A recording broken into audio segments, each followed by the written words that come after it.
এই যে আবুল সরকার, সে এত বড় নাস্তিক যে তার জিভ টেনে ছিঁড়ে ফেলা উচিত ছিল। আবুল 5 পাস, আবুল সারা রাত মদ্যপান করে গান করে, আবুল নারী নিয়ে থাকে অশ্লীলতা করে, এবং বাউলরা যারা আছে সাদা কাপড় পরে যেমন চা তা করে, আমাদের আপত্তি নেই।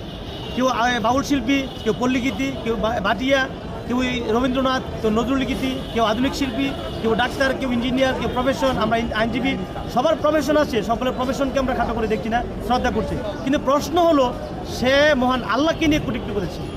90% না, 85% মুসলমানের দেশ বাংলাদেশ। সে বাংলাদেশের থেকে সে কি পারে তার রব সম্পর্কে সে অশ্লীল মন করা নোংরা কথা বলতে? এবং সে নিজেও একজন মুসলমান। তাহলে সে মুসলমান হয়ে সে যে নাস্তিকতার পরিচয় দিয়েছে, বাংলাদেশের মাটিতে তার শুধু জেলে নিলে হবে না, তার জিভ টেনে ছিঁড়ে আর দৃষ্টান্ত স্থাপন করতে হবে, যারা যে কোনো মানুষ সে কত বড় অকৃতজ্ঞ হলে তার মহান রব সম্পর্কে এই অশ্লীল কথাবার্তা বলে।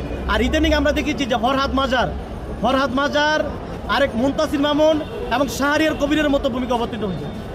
ফরহাদ মাজার যেন আরেক শাহরিয়ার কবির হতে চায়, এবং শাহরিয়ার কবিদের দিন শেষ। কিন্তু কাউকে না কাউকে তো শাহরিয়ার কবিরদের মতো, মুরগি কবিরদের মতো অবস্থান ধরে রাখতে হবে, সেটা ফরহাদ মাজার ধরে রেখেছে। আমার প্রশ্ন হলো, এরা মুসলমানের সন্তান হয়ে এরা কি কোরআন পড়ে নাই?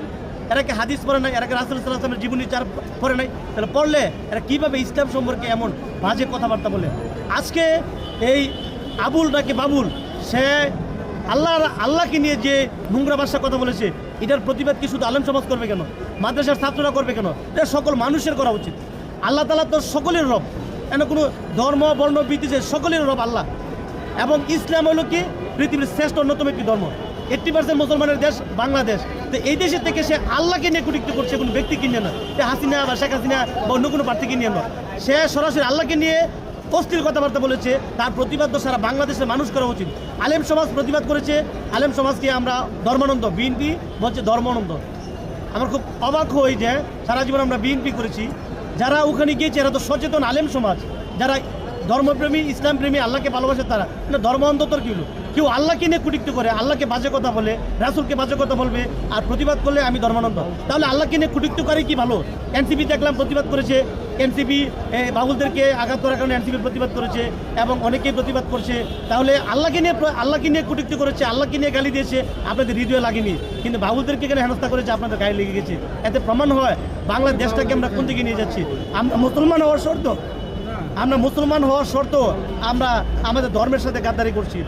কাজেই বাংলাদেশে কোনো আবুল বাবুলের স্থান হবে, কিন্তু কোনো নাস্তিকের স্থান হবে না, কোনো শয়তানের স্থান হবে না। যে কোনো ধর্ম করতে পারে, কিন্তু তার রব সম্পর্কে শ্রদ্ধাবোধ থাকতে হবে। কিন্তু মুসলমান হওয়ার শর্ত এই আবুল বাবুল, নেশাখোর, মাদকাগ্রস্ত, এরা সারা রাত অশ্লীলতা করে, এদের মাথা ঠিক না, মাথা নষ্ট হয়ে গেছে। কাজে যারা তাদের সমর্থন করবে তারাও মাদকাসক্ত। কাজেই সুস্থ মস্তিষ্ক নিয়ে আসুন, আলেম সমাজকে সমর্থন করুন, আর ভালো মানুষদের কাতার আসুন, এই দেশটাকে সুশীল করুন। সকলে মিলে আসুন, একটা সোনার বাংলাদেশ গড়ে তুলি। আর ইসলামী মূল্যবোধের ভিত্তিতে বাংলাদেশ গড়ে না তুললে এই দেশ কোনোদিন ভালো হয়নি, কোনোদিন ভালো হবে না। যত ইসলামের বাইরে যাবেন ততই অস্থিরতা, অশান্তি বিরাজ করবে। কাজে একটাই সমাধান, ইসলামী পরিপূর্ণ শান্তির ব্যবস্থা করেছে। কাজে ইসলামে ফিরে আসুন, শান্তি হবে, অন্যথায় শান্তি হবে না। ধন্যবাদ সবাইকে।